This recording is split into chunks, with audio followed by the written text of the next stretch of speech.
गौरव भाटिया जी, सबसे पहले आपसे प्रश्न, और वो प्रश्न ये कि विपक्ष का ये कहना है कि कम से कम इस अविश्वास प्रस्ताव।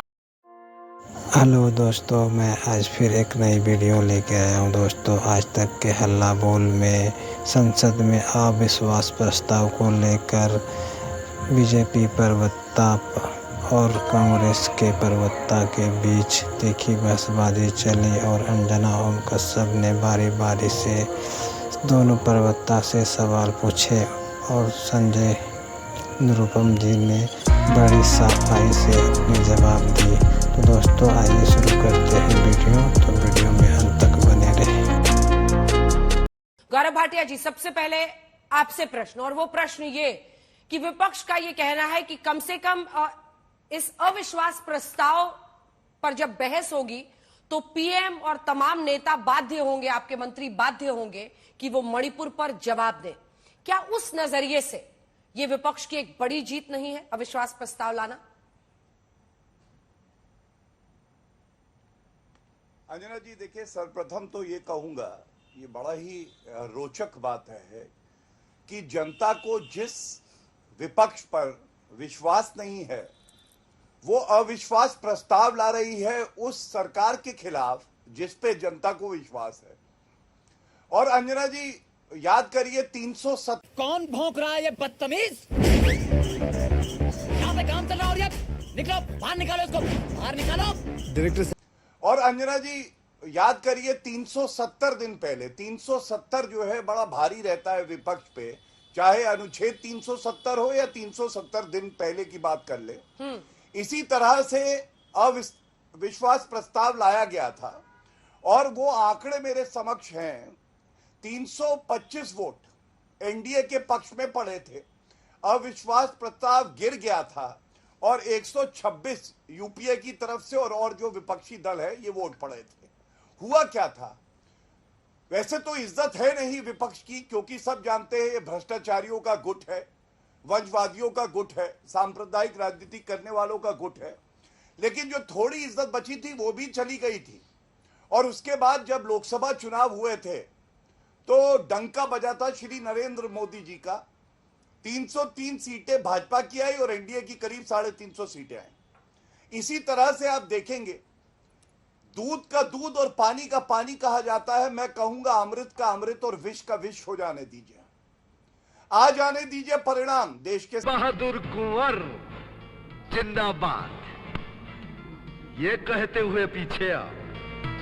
पता चल जाएगा किसने देश की सेवा करी है, जो जनता है वो सरकार के साथ खड़ी है, या ये जो पाखंडी आए हैं नाम बदल के इनके साथ खड़ी है। और मैं आपको एक बात बिल्कुल स्पष्ट बता दूं, देखिए, चर्चा से भाग कौन रहा है ये बड़ी बात है जो आज चर्चा का विषय होना चाहिए। गृह मंत्री अमित शाह जी संसद के पटल पर आते हैं अंजना जी, और वो बिल्कुल स्पष्ट करते हैं हम चर्चा करेंगे और मणिपुर पे करेंगे। आप मुझे ये बताइए किस रूल में चर्चा होगी? ठीक है, ये बड़ी बात है। या महिला अस्मिता पे सत्ता पक्ष और विपक्ष एक साथ आ जाए, समाधान ढूंढे और एक भी महिला की अस्मिता भविष्य में ना जाए, उसकी इज्जत ना लुटे, इस पे संवाद हो, क्या ज्यादा महत्वपूर्ण था? ठीक है। और इसीलिए दुर्गंध आती है इनकी सोच से, जहां पे ये अपने अहंकार को आगे रखते हैं। ठीक है। और जो देश के लिए अहम मुद्दा है उस पर चर्चा करने से दूर भागते हैं। ठीक है, संजय जी, वो कह रहे हैं कि ले आइए अविश्वास प्रस्ताव, अमृत का अमृत और विष का विष हो जाएगा। ये कैसी रणनीति है जिसमें आप जानते हैं कि आपको हारना ही है?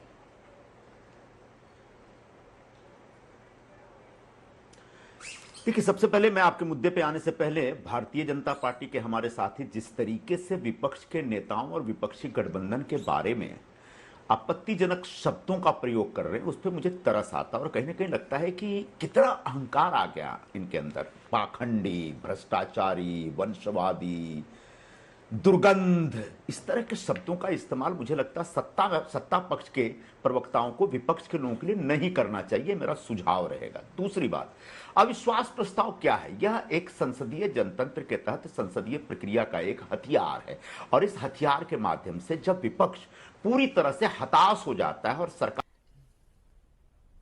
ये भगवान क्या जुल्म है, गजब बेइज्जती है। संसदीय प्रक्रिया का एक हथियार है। और इस हथियार के माध्यम से जब विपक्ष पूरी तरह से हताश हो जाता है और सरकार और विपक्ष के बीच एकदम से जो संवाद है वो उसके अंदर ब्रेकडाउन हो जाता है और सरकार विपक्ष की कोई बात सुनने को तैयार नहीं होती और विपक्ष को अंततः भयंकर अविश्वास हो जाता है, तब यह प्रस्ताव लाया जाता है। प्रस्ताव गिरेगा कि पास होगा ये महत्वपूर्ण नहीं है। अब तक जितने भी अविश्वास प्रस्ताव लाए गए हैं 1 या 2 बार ही पास हुए, हमेशा सरकारें बची है और आपने अभी खुद पूरा डिटेल में बताया हुआ है, तो वो उसकी चिंता नहीं है। लगभग 2-3 दिनों तक इस पर बहस होगी और हम बार बार कह रहे थे कि मणिपुर के ऊपर प्रधानमंत्री जी आए और सदन में खड़ा होकर के अपनी बात रखें। मणिपुर के संदर्भ में, मणिपुर की बेटियों के संदर्भ में, मणिपुर में जो 2 जनजातियों के बीच जो द्वंद्व चल रहा है और गृहयुद्ध की जो स्थिति है, वहां के राज्यपाल भी हताश जैसी लग रही हैं, ऐसे में वो कुछ बोलें और प्रधानमंत्री कुछ नहीं बोले, सिर्फ 36 सेकंड लोकसभा के बाहर खड़े होकर के कुछ बोल के गए। तो अविश्वास प्रस्ताव के माध्यम से हम सरकार पर अविश्वास प्रकट कर रहे हैं, मणिपुर के लोगों की तरफ से अविश्वास प्रकट कर रहे हैं और मणिपुर के जख्मों को कैसे मरहम लगाया जाए ये सवाल हम पूछने जा रहे हैं। अब आंकड़ों में बार बार अविश्वास प्रस्ताव गिर जाएगा, गिरने दीजिए।